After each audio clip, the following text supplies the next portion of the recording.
여러분 안녕하세요. 박찬호 교수입니다.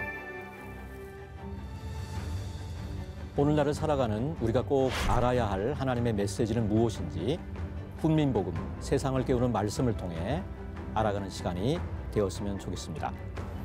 오늘도 저와 함께 말씀 나눌 세 분 제 앞에 자리해 주셨는데요. 반갑습니다. 안녕하세요. 반갑습니다. 예, 지난 시간 강의 내용을 잠깐 짚고 가야 될 것 같아요. 고린도전서 이제 개관에 대한 것을 우리가 함께 생각을 했습니다.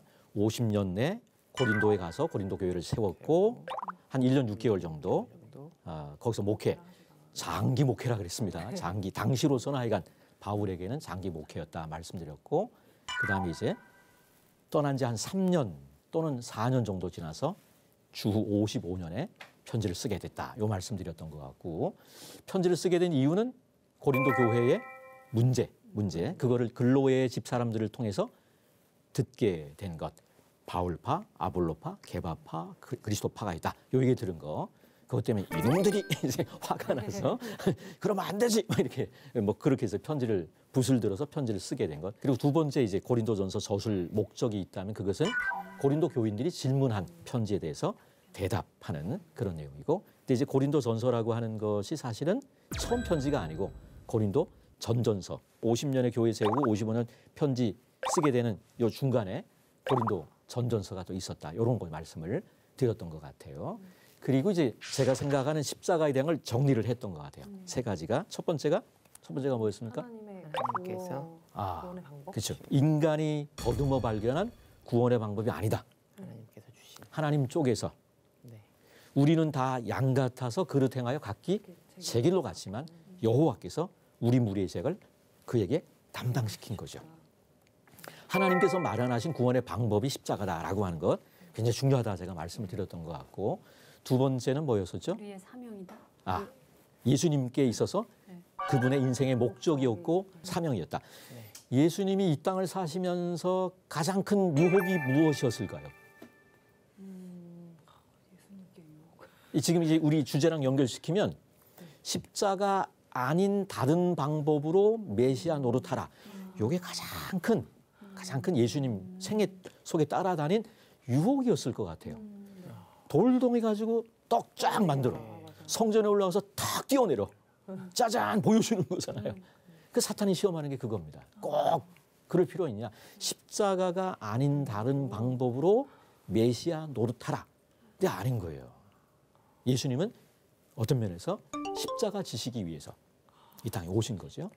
그래서 노만 페린이라고 하는 신약신학자가 어떤 분이 물었습니다. 예수님의 생애를 요약해달라 그랬더니 한 말씀으로 탁 정리했어요. 마가복음 10장 45절. 마가복음 10장 45절. 인자에 온 것은 섬김을 받으려 함이 아니라 도리어 섬기려 하고 자기 목숨을 많은 사람의 대속물로 주려 함이니라. 그럼 필수적으로 암송해야 됩니다. 다음 시간에 체크해야 되겠어요. 마가복음 10장 45절로 딱 요약을 한 거예요. 인자에 온 것은 섬김을 받으려 함이 아니라 도리어 섬기려 하고 자기 목숨을 많은 사람의 대속물로 주려 함이니라 말씀하고 있는 겁니다. 자, 예수님께서 메시아인 거를 알아본 사람들은 좀 있었던 것 같아요. 근데 문제는 그 메시아가 이사야서 후반부에서 얘기하는 주님의 고난받는 종, 에벳 야훼라 그러는데요. 여호와의 고난받는 종으로서의 메시아라고 하는 것을 안 사람은 거의 없었다고 볼 수밖에 없습니다. 그러니까 예수님이 십자가에 죽는 장면이 너무나 어색한 거예요. 그러니까 다 버리고 도망가는 겁니다. 메시아라고 하면 와가지고 정치적으로, 군사적으로, 경제적으로 우리를 부유하게 하고 부강하게 하고 이럴 줄 알았는데 고난받는 종으로서 십자가를 지시니까 다 뿔뿔이 흩어지게 되는 모습입니다. 존 폴킹혼이라고 하는 분이 있습니다. 이분은 세계적인 물리학자였는데 그분의 책 중에 보면 예수님이 십자가에 못 박히는 장면이 굉장히 이상하다는 거예요. 그걸 뭐라고 얘기하냐면 예수님의 죽음의 이상함을 인식하는 것이 중요합니다. 세계의 위대한 종교 지도자들 대부분 모세, 부처, 마호멧은 존경받는 노년에 제자들에 둘러싸여 죽었습니다. 그러나 예수님은 중년의 나이에 그에게 소망과 신뢰를 두었던 모든 사람들로부터 버림받은 채 죽었습니다. 십자가 처형은 매우 고통스럽고 치욕적인 죽음임과 동시에 경건한 유대인들에게는 하나님에게 거절당한 표징이었습니다. 그래서 예수님이 십자가 지신 것 때문에 당시 바울을 포함한 유대인들은 예수님을 메시아로 믿을 수가 없는 겁니다. 하나님께 저주받은 사람인 거예요. 근데 핵심적인 건 뭐냐 하면 예수님이 십자가에서 하나님의 저주를 받은 죽음을 죽었습니다. 그런데 그 예수님이 십자가에서 받으신 저주와 형벌은 예수님 자신의 죄 때문이 아니고 우리를 대신해서 예수님이 십자가에서 하나님의 저주와 형벌을 받으신 거예요. 바울이 이제 다메섹 도상에서 그걸 깨닫게 된 거죠. 그러니까 확 뒤집어지는 겁니다. 그 십자가에서 하나님의 저주로 죽으신 예수님이 우리의 메시아가 되는 거죠. 이 대목이 굉장히 중요한 것 같고 이 성경 시대에 바울 같은 유대인들이 십자가의 도가 거리끼는 거예요. 지금 이슬람들이 가장 예수 믿는 거 어려운 게 뭐냐 하면 예수님이 십자가에서 죽으신 것 때문에 예수님이 실패했다고 생각하는 겁니다. 제가 이슬람에 대한 글을 좀 보다 보니까 놀라운 게 뭐냐 하면 동정녀 탄생을 믿는답니다. 예수님이 동정녀 탄생한 걸 믿는데요. 물 위로 걸으신 것도 믿는답니다. 알라로부터 온 참다운 선지자다 예수님이 그렇게 인정을 한대요. 그런데 실패했다. 왜? 십자가에서 죽은 거 보면 십자가가 걸림돌이 되는 겁니다. 그래서 이 부분이 제가 생각할 때는 굉장히 중요한 것 같아요. 하나님께서 마련하신 구원의 방법이에요. 예수님에게 있어서는 그분이 이 땅에 사신 목적이었다. 인자에 온 것은 섬김을 받으려 함이 아니라 도리어 섬기려 하고 자기 목숨을 많은 사람의 대속물로 주려 함이니라 라고 한 말씀 늘 좀 기억했으면 좋겠고 이렇게 치욕적이고 고통스러운 길인 십자가의 길을 예수님은 우리를 위해서 걸어가셨다라고 하는 것 기억하시면 좋으리라고 생각합니다. 자, 그래서 요거를 이제 우리의 삶 속에 적용하면 우리의 삶 속에 사명, 소명 이런 쪽으로 적용할 수 있다고 생각합니다. 왜 고난을 당하죠? 우리가 이 세상에서 왜 고난 당하죠? 고난이 이 세상에 있는 이유가 뭘까요? 고난이 이 세상에 있는 이유가 고난을 통해서 뭔가 하나님을 더 알게 하려는 그런 고난 당한 것이 내게 유익이라. 시편 119편. 성경에서 가장 긴 성경이 사실은 이제 성경을 가지고 탁 가운데를 피면 119편이랍니다. 시편이 가장 가운데 있고 뭐 그중에 중간에 가장 중앙에 이제 119편이 있는데 176절이나 됩니다. 굉장히 길죠. 근데 이 시편 119편은 성도가 고난을 당한 거예요. 잘못된 삶을 살았던 것 같아요. 상세하게 나와 있지는 않지만 고난당한 것을 통해서 돌이키게 됐고 그런 가운데 고난당한 것이 내게 유익이다. 이렇게 얘기하는 그런 대목이라고 생각하시면 될 것 같고 자 그래서 이 고난이라고 하는 것 우리한테 유익이 되죠. 사실은 조금 고난이 있는 게 좋습니다. 너무 편한 게 안 좋은 거예요. 약간의 박해가 이거 탄압이 있어야지 정신 차려갖고 신앙생활하지. 이게 뭐 예수 믿는데 아무런 박해가 없잖아. 이게 어떻게 생각하면 축복이 아니고 좀 너무 센데 저주일 수 있습니다. 사탄이 우리를 잠들게 만드는 방법이 아닐까 이런 생각들을 하게 되고 그래서 이 고난이라고 하는 것 그 주는 유익이 있다고 생각합니다. 인도에서 자기 삶을 드렸던 폴 브랜드라고 하는 외과 의사가 있어요. 문둥병 환자들을 대상으로 선교했던 분인데 이분은 문둥병, 한센병 환자들의 가장 큰 문제가 뭐냐? 고통을 느끼지 못하는 거랍니다. 예를 들면 이게 난로예요, 난로. 그러면 이렇게 우리는 뜨거운 난로가 있으면 손대면 뜨거워. 고통을 느끼잖아요. 뜨거운 걸 느끼니까 여기 안 되게 되는데 이분들은 그걸 몰라요. 이렇게 되고 있으면 고통이 없으니까 손이 떨어져 나가는 거예요. 그래서 이분은 고난이 있는 것이 굉장히 축복스러운 거구나. 이거를 이제 깨달았다는 그런 얘기를 제가 책에서 봤는데 저는 필립 안시를 좋아합니다. 필립 안시 굉장히 좋아하는데 필립 안시와 폴 브랜드가 함께 쓴 책이 번역이 많이 돼 있는데 한번 읽어보시면 좋으리라고 생각합니다. 그 인도에서 20년 이상의 세월을 한센병 환자들을 위해서 자기의 생애를 드렸고 흔하지 않게 자기의 생애 가운데 자기가 씨름했던 그 병이 퇴치되는 모습을 지금 한센병 더 이상 위협이 안 된다 그러죠.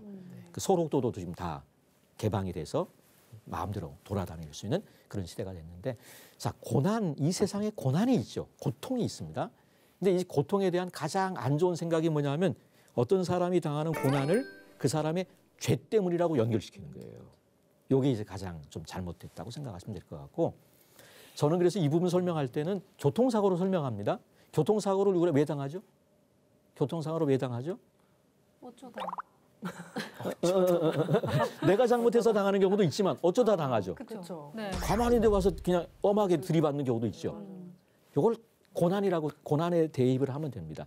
내가 죄 지어서 당하는 고난도 분명히 있습니다만은 어떤 경우는 나는 엄하게 아무 잘못 없는데 와서 들이받치는 경우도 있기 때문에 그런 면에서 어떤 사람의 고난에 대해서 이 사람의 죄 때문이라고 생각을 하지 않도록 내가 당하는 고난에 대해서는 하나님 앞에 내가 잘못한 게 없나 돌아보는 건 좋습니다.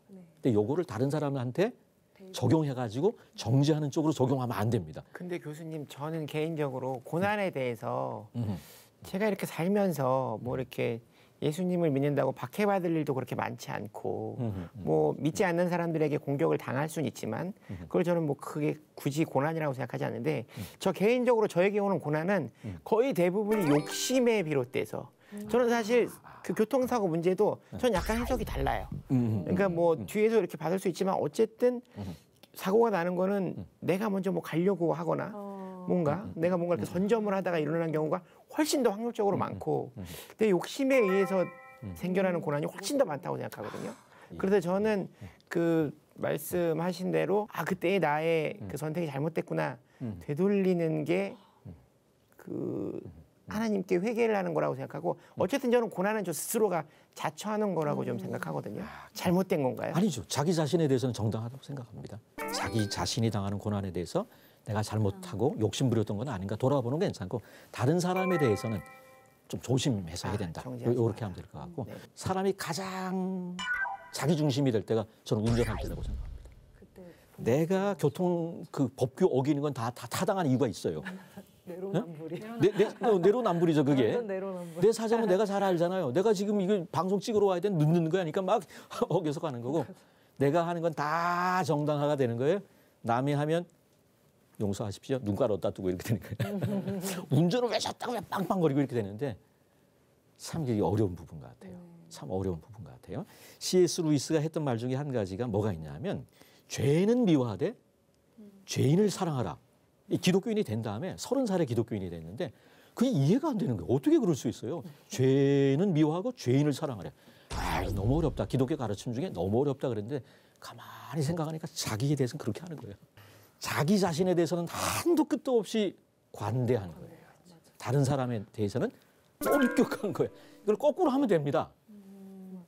생각처럼 쉽지가 않죠. 너무너무 어렵다고 생각하고.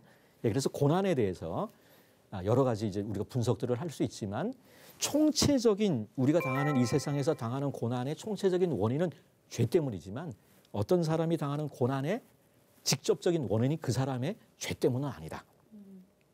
때로는 우리가 다른 사람이 지은 죄 때문에 당하는 고난도 있을 수 있고 그리고 우리의 삶 속에 우리가 짊어져야 되는 여러 십자가라고 하는 것이 있을 수 있다라고 하는 것 기억하시면 좋을 것 같아요. 제가 생각할 때 정말 하나님의 큰 복을 받는 사람은 십자가를 안 두려워하는 사람입니다. 하나님은 두려워하고 십자가는 안 두려워하면 하나님이 평탄대로를 열어 주실 거라고 생각합니다. 제가 이제 신학생들을 가르치는데 신학생들한테 요거 거꾸로 하면 망합니다. 얘기합니다. 하나님은 안 무서워해요. 두려워하지 않아요. 안 보이니까. 그런데 조금만 어려움 당해. 그럼 내빼버려. 그러면 하나님의 복을 거둬차는 겁니다. 거꾸로 해야 되죠. 내 몫의 태인 십자가라고 하는 거 있는데 그거를 우리가 지고 가는 게 필요하다 생각하고 윤동주 시인의 시가 있죠. 십자가. 이 쫓아오던 햇빛인데 지금 교회당 꼭대기에 십자가에 걸렸습니다. 섬탑이 저렇게도 높은데 어떻게 올라갈 수 있을까요? 종소리도 들려오지 않는데 휘파람이나 불며 서성거리다가 괴로웠던 사나이 행복했던 예수 그리스도에게처럼 십자가가 허락된다면 모가지를 들이우고 꽃처럼 피어나는 피를 어두워가는 하늘 밑에 조용히 흘리겠습니다. 이 시의 초점은요. 괴로웠던 사나이 행복했던 예수 그리스도에게 있는 것 같아요. 괴로웠겠죠. 십자가에서. 그러나 그 자리가 바로 자기가 죽어야 될 자리였기 때문에 예수님은 행복했을 것 같고 그런 면에서 나라 없는 만국 백성으로 살아갔던 윤동주 시인 같은 경우도 자기에게 어떤 십자가가 요구되면 기꺼이 자기의 생명을 드리겠다라고 하는 그런 이야기를 하고 있습니다. 자, 그래서 십자가라고 하는 건 하나님의 구원의 방법이고 예수님에게는 그분의 사명이었다. 우리에게는 다른 사람에 대한 태도로 나타나야 된다. 이게 이제 고린도 전서 가운데 많이 나오는, 그리고 십자가라고 하는 게 우리를 구원한 구원의 방법인데 거기서 끝나지 않고 그렇기 때문에 십자가로 구원받은 우리들은 십자가에 못 박히신 예수 그리스도를 닮아가는 삶을 살아야 된다. 그게 이제 사회적인 다른 사람들의 관계성 속에 표현되어야 된다라고 하는 게 이 고린도전서의 아주 중요한 메시지 중에 하나라고 생각하시면 될 것 같습니다. 자, 그래서 우리가 지금 고린도전서 이 1장에 나오는 인사말에 대한 거를 좀 생각해 볼 필요가 있는 것 같아요. 고린도전서 1장 1절부터 3절에 보면 하나님의 뜻을 따라 그리스도 예수의 사도로 부르심을 받은 바울과 형제 소스데네는 고린도에 있는 하나님의 교회 곧 그리스도 예수 안에서 거룩하여지고 성도라 부르심을 받은 자들과 또 각처에서 우리의 주 곧 그들과 우리의 주 되신 예수 그리스도의 이름을 부르는 모든 자들에게 하나님 우리 아버지와 주 예수 그리스도로부터 은혜와 평강이 있기를 원하노라. 이게 이제 고린도 교회를 향한 인사죠. 그래서 고린도전서는 바울이 고린도 교회 교인들에게 보낸 편지 이렇게 생각하는데 공동 발신인도 있고 공동 수신인도 있는 거예요. 바울과 소스데네라고 하는 사람이 공동 발신인으로 나오고 사도행전 18장에 나오는 1년 6개월 동안 고린도에 머물다가 유대인들이 바울 일행을 붙잡아가지고 고소를 합니다. 고소했더니 관여하지 않죠. 관여하지 않아요. 니들끼리 유대인들의 그 내부적인 문제라고 생각해서 관여하지 않지요. 아가의 총독이. 그랬더니 유대인들이 화가 나니까 그때 뜬금없이 소스데네를 붙잡아요. 그 소스데네와 동일 인물일 것이라고 보통 생각합니다. 그래서 그때는 그리스도인이 아니었을 가능성이 있고 회당장입니다. 회당장인데 바울 일행에 대해서 호의적인 사람을 애꿎은 사람을 붙잡으면 안 되니까 이놈, 네가 바울에 대해서 좋은 마음 갖고 있는 놈이지 붙잡아가지고 이렇게 괴롭히는 그런 내용이 나와 있어서 그 사람. 그러니까 고린도 교인들이 다 아는 사람이겠죠. 소스데네. 소스데네? 그 회당장 출신, 우리 교회 출신이네. 고린도 출신이 이렇게 되니까 바울과 소스데네가 공동 발신인으로 등장한다 생각하시면 될 것 같고 고린도 교회를 향해서는 고린도에 있는 하나님의 교회 곧 그리스도 예수 안에서 거룩하여지고 성도라 부르심을 받은 자들과 그다음에 또 각처에서 우리의 주 곧 그들과 우리의 주 되신 예수 그리스도의 이름을 부르는 모든 자들에게 고린도 교회뿐 아니고 다른 교인들도 공동 수신인으로 언급을 하고 있습니다. 제가 생각할 때 개신교 신앙의 가장 큰 문제는 개교회주의입니다. 개교회주의. 보통 그래서 우리 복음적인 우리 개신교에서는 교회가 안 보인대요. 나 혼자 신앙생활하고 나 혼자 예수 믿고 나 혼자 천국 가면 끝나는 거예요. 교회라고 하는 게 별로 안 보입니다. 개인주의 이런 게 이제 상당한 문제가 된다고 생각하고 지금 이제 코로나 시대에 공동체에 대한 관심들이 더 많이 높아지는 것 같아요. 건강한 공동체.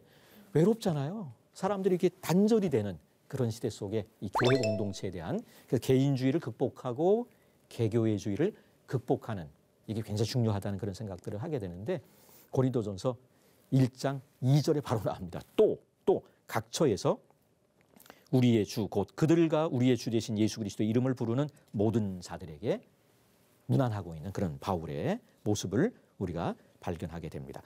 작고 크고 간에 다 이제 문제가 있는 교회에 편지를 했는데 그중에 가장 큰 문제가 있었던 교회가 두 교회입니다. 어디일까요? 갈라디아. 정답입니다.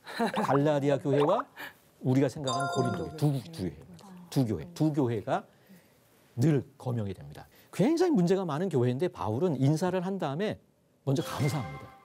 고린도 교회 때문에 하나님 앞에 감사하는 내용들이 나와 있습니다. 성령의 은사가 많이 나타나는 거야. 그게 이제 고린도 교회의 장점이자 이게 나중에 또 문제가 됩니다. 그 장점이 나중에 단점도 되지만 일단 맨 앞에는 뭐라 그랬냐면 야단치기 전에 너희가 잘하고 있는 것에 대해서 먼저 고린도 교회 때문에 하나님 앞에 감사하고 있는데 저는 이게 굉장히 중요하다고 생각합니다. 하나님의 교회인 거예요. 고린도 교회가 문제가 많았음에도 불구하고 하나님의 교회의 길을 멈추지 않는 거야. 그러니까 우리 한국 교회를 향해서 비판할 때도 조심해야 된다. 저는 그렇게 생각합니다. 우리가 한국 교회 비판한 게 이단들이 써먹습니다. 이단들이 봐라 이 사람이 이런 말 했다라고 하는 식으로 한국교회 비판한 내용들이 악용되는 경우들이 굉장히 많기 때문에 한국교회를 사랑하는 마음으로 사도 바울이 맨 앞에 고린도 교회를 향해서 감사하는 내용을 우리가 좀 배울 필요가 있는 것 같아요. 한국교회를 생각하면 감사할 게 어떤 내용이 있죠? 지금은 잘 모르겠지만 다른 나라에서 보면 새벽 예배도 없고 수요 예배도 없고 금요 예배도 없고 딱 주일에만 딱 나와서 이제 예배를 드리는 방식인데 우리나라의 그 주일날 예배 드리고 수요일에 또 나와서 또 예배 드리고 금요일에 나와서 또 기도하고 또 밤새 기도하다가 새벽 예배까지 드리고 막 이렇게 좀 끊임없이 쉬지 않고 기도하고 끊임없이 하나님을 찾으려고 좀 갈망하는 그런 부분들이 지금의 이제 좀 한국의 좀 발전된 모습을 만든 게 아닌가 생각이 좀 들어요. 정답입니다.